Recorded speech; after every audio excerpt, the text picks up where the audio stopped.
नमस्कार दोस्तों, नए नए छत्तीसगढ़ी गाने सुनने और देखने के लिए हमारी वीणा म्यूजिक को सब्सक्राइब करें और बेल आइकॉन के बटन को क्लिक करें।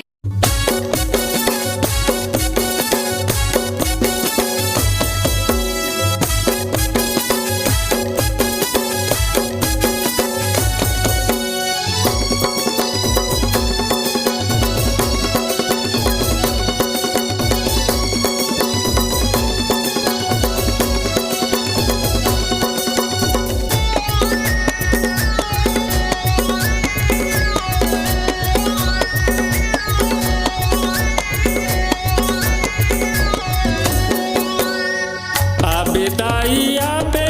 9 दिन बर आबे वो आबे दाई आबे 9 दिन बर आबे वो आबे जुनवानी याद मोहल्ला मा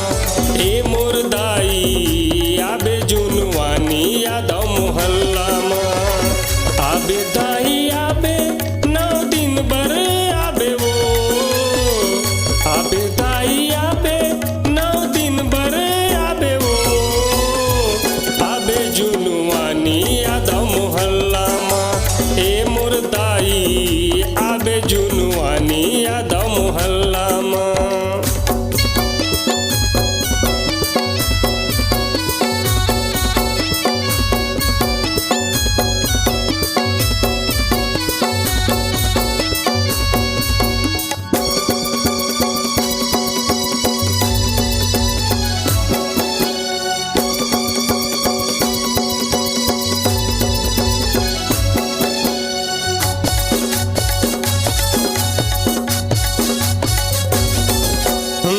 चैत मया बेते कुआर मया बेवो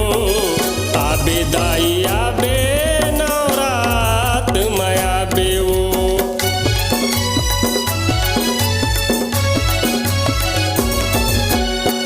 चैत मया बेते कुआर मया बेवो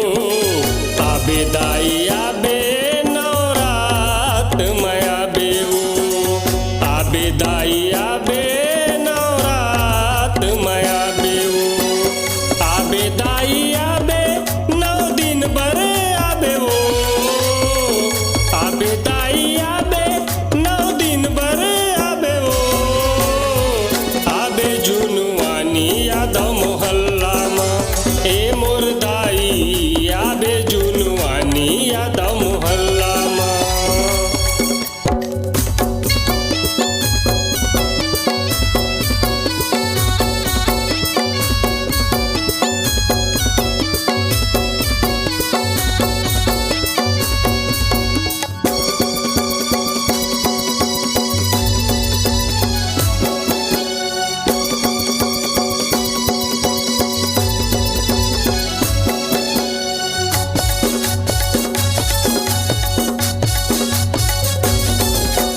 मोहित राम पंडा बैठे है दाऊ है आरती सजावत है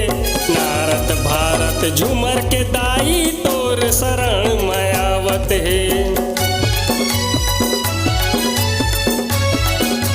हाँ मोहित राम पंडा बैठे है दाऊ है आरती सजावत है नारद भारत झूमर के दाई तोर शरण मयावत है नारद भारत झूमर के दाई तोर शरण मया